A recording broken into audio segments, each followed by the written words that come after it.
Good morning, Carmel. I'm Caitlin Drabinski. And I'm Elliot Sharm. It's an 8 and today's weather is cloudy with a high of 41 and a low of 23, and it keeps getting just colder as the year goes on.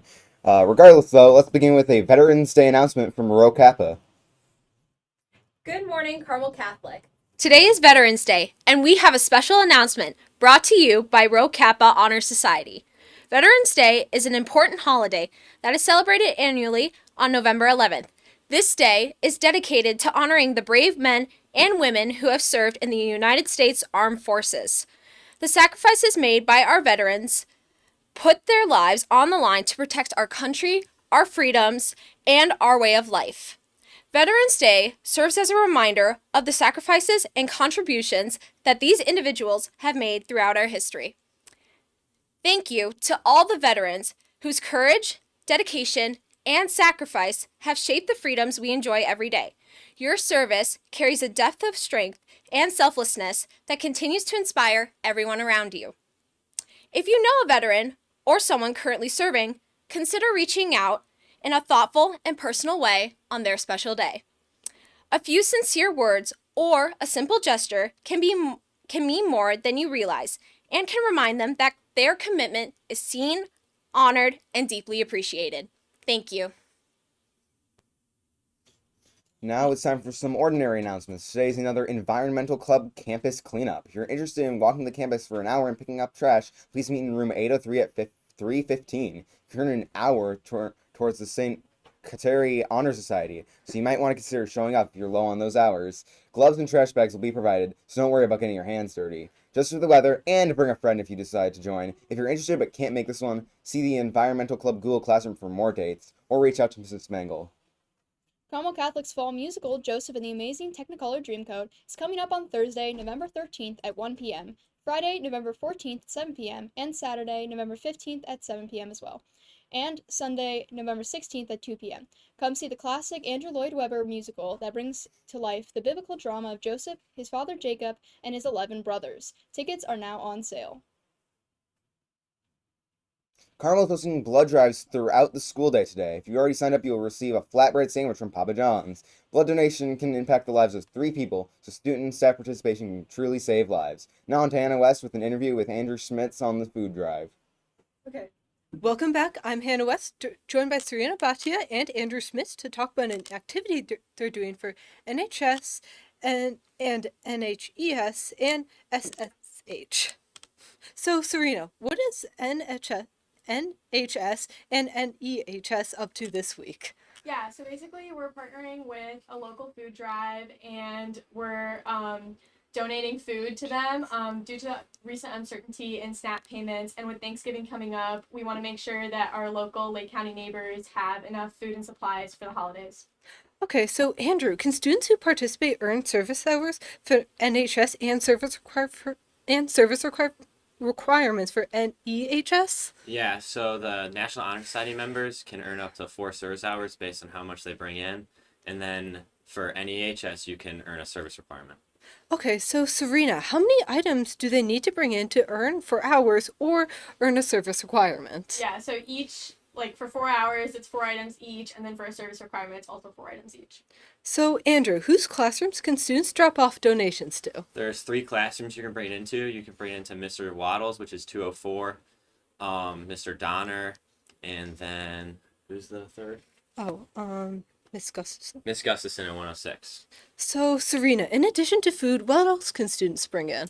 So you can bring in personal hygiene items, baby supplies, and then cleaning supplies for the home.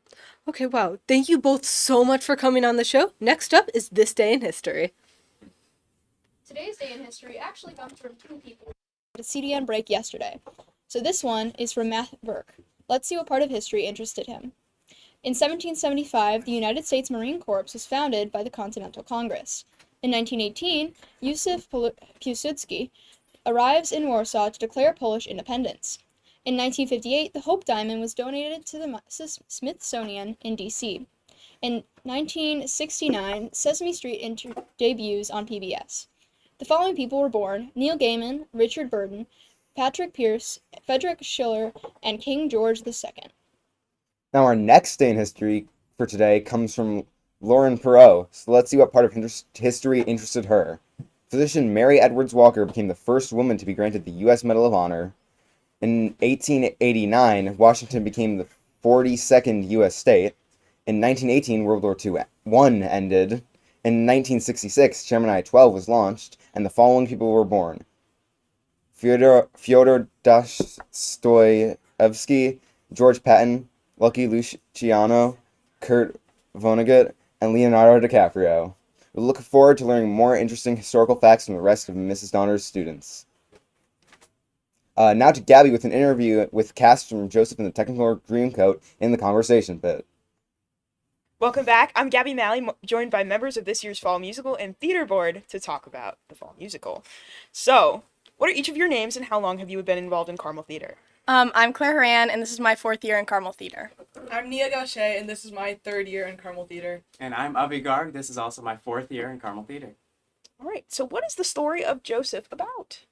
So Joseph is set in the Bible, in Genesis.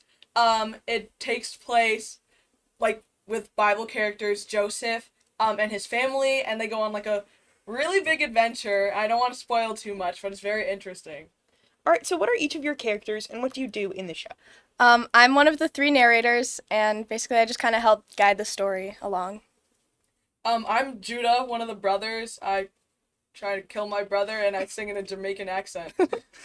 And I'm Pharaoh. I'm the king of Egypt. Important guy, showy guy, and more will be revealed if you come watch. Amazing. All right, when are our shows? Our shows are Thursday, Friday, and Saturday at 7 and Sunday at 2. And how do we get tickets? Tickets can be found at carmelcatholichs.ludus.com. There's also QR codes if you go around the posters throughout the school, and you can also go to the CCHS Thespian page on the Instagram to get tickets there. Amazing. Thank you all for coming on the show today. CDN News will be right back. Voting for a new parliament today at a pivotal time for the region. The country has just regained a sense of stability as it tries to move past many years of war. This election will be closely watched by Iran and the U.S. President Donald Trump just started to sue the British Broadcasting Corporation. They edited a speech he gave in 2021 during one of their documentaries, which contained many excerpts of Trump's words spliced together. Trump viewed the documentary as a riot, and his lawyers say that it was false and defamatory. A new billion-dollar museum just opened in Egypt after nearly 2 decades of planning and setbacks. It's been opened to Giza to show ancient artifacts from the iconic dynasties of Egypt. The 120-acre and $1.2 billion building incorporates designs focused on triangles and pyramids as an homage to the nearby pyramids of Giza, which are one of the 7 wonders of the world. Officials in charge of the planning and production hope this incredible museum will encourage outsourced ancient Egyptian artifacts to finally be returned in order to be housed in their homeland. Now to Spanish Tip Tuesday. So we don't actually have Spanish Tip Tuesday today. Actually, we have...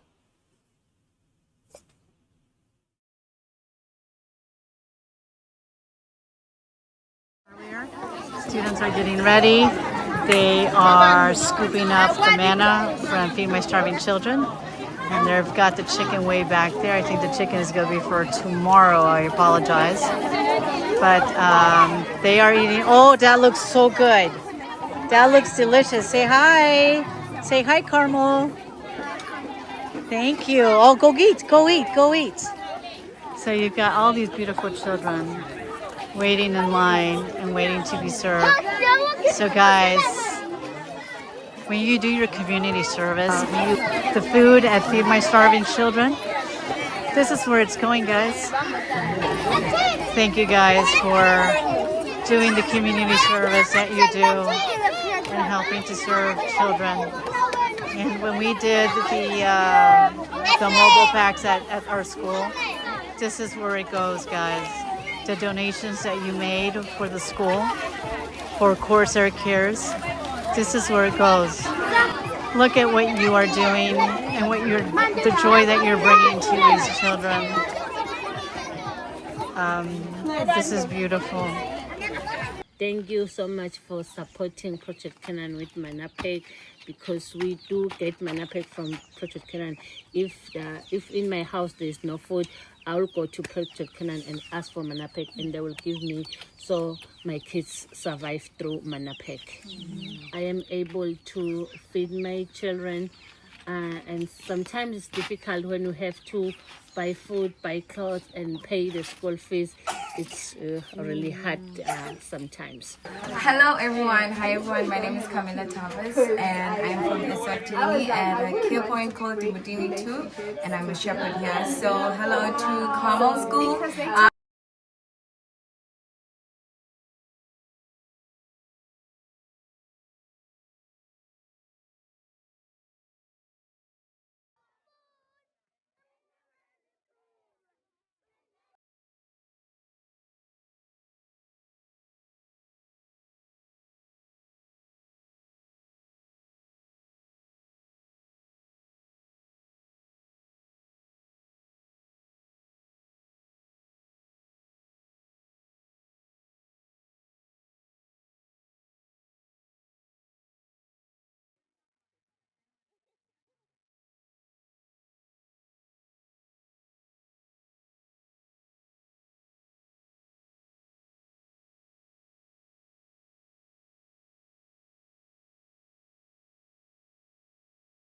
Hi, Carmel Catholic High School. Thank you so much for the work that you do in packing food that can serve our kids here in Eswatini. Across Eswatini, we feed about 7,500 kids a month. So what you do is making a huge, huge impact in getting these kids fed and healthy and happy. So thank you so much. Thank you, Kamel. Siyabonga nef. Kakhulu kanye kanye.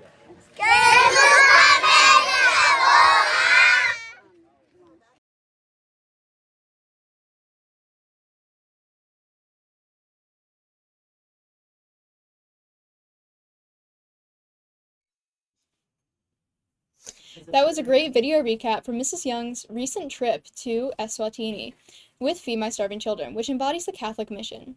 Here's an interview. Well, it is my absolute pleasure to be here with Mrs. Young. I helped put that video together for her, and I got to tell you, I got emotional when I was putting that together. I can only imagine what that trip was like for you. What was the most rewarding part of that trip? Oh wow. The most rewarding part of this trip was just knowing that what we do here affects other people in a far, far away place that we wouldn't even think of.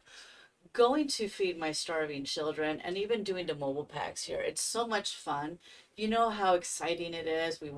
We goof around, we sing, we play, but it also brought a different perspective for me. Every time we seal those packs, I'm sorry, I didn't think I was gonna get emotional. There's a child out there who needs that food, and it's amazing how we at Carmel are actually part of like the body of Christ.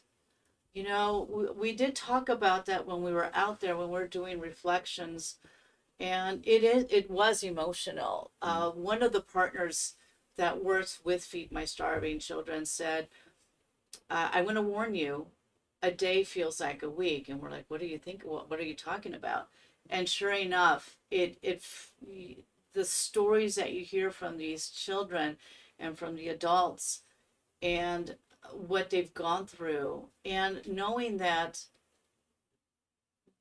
the food that they get is what they're going to get for one day. I mean, we can't go out without needing a snack. I need a donut. I need this. I'm hungry. They only have that for one day, and it's a tiny little Tupperware container. These are the poorest of the poor that I was able to go to, and we were fortunate to go with the new CEO of Feed My Starving Children. There was a board of director there and other individuals that we were able to go and visit some of these partners that partner with Feed My Starving Children. So as I was putting that together, Yeah. the point where they talked about well, I think you talked about the food that we pack here as a real value or as a real world application, and seeing those being opened was amazing. And when we see that box, how long does that box of food last for them? Well, wonderful question. So before we go to that box, I don't know if there were segments in the video where you saw shipping containers. Mhm. And we were looking for our containers. Obviously, you couldn't tell if it was done here at Carmel, but you could tell they were done in Libertyville. And we actually found boxes of food from Libertyville. So some of them made it there. We saw some from Schaumburg and obviously Minnesota. And it was overwhelming to see that, because those boxes filled with manna could have been boxes that we would have done here at the mobile pack. And as you saw, there was a segment in the video where we went to go visit a home, what they call them home visits, where we took the box of manna, and we actually went to the grocery store. We bought the eggs and cabbage that you saw there, and all the other vegetables that you saw there as well. And this was chosen by one of the partners. The lady who owns that house is an employee, and she has 4 children. Imagine this: 4 children and her live in a concrete wall house, no windows, just a door.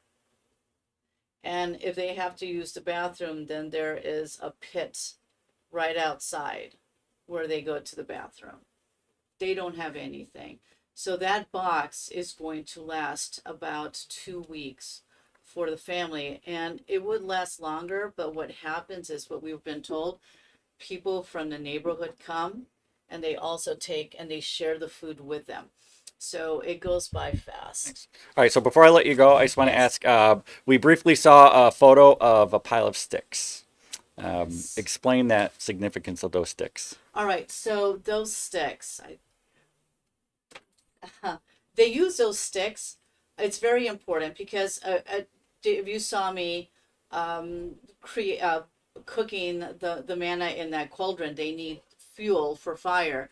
And so they ask these children to come in with a stick. If they find a stick somewhere, they come in. And you see these beautiful little kids coming over, tiny little ones coming over with a stick.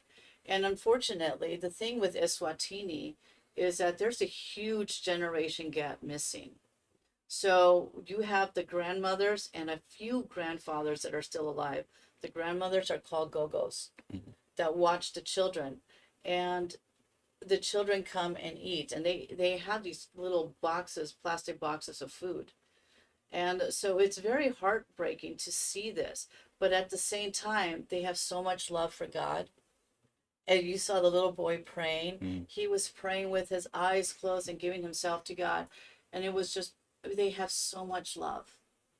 So it was an emotional roller coaster. When at the beginning of the interview, some of those emotions kind of started pulling on me. So it's amazing. Well, thanks for coming in, Thank you. thank you for being a shining example of what the real world impact of our volunteerism does. Well, we couldn't do this without our Carmel students. You guys, I wish that we can continue to do the mobile packs here. They make a significant impact on the poorest of the poor. So I hope that we continue with the mobile packs. And again, guys, this isn't about community service or getting the cords for graduation. You are helping feed a child who will normally not be able to eat or will die of starvation. So thank you, Carmel, for being part of this. Thank you. Thank you. Thank you for that interview. Now we're moving actually on to Spanish Tip Tuesday. Spanish Tuesday! Brody, how do you say what music do you like in Spanish? ¿Qué música te gusta? How do you say I like to listen to music in Spanish? Me gusta escuchar música. Thank you for watching Spanish Tip Tuesday. That's all we have for today. I'm Caitlin Drabinski. And I'm Elliot Sharm. Have a tranquil Tuesday, Carmel.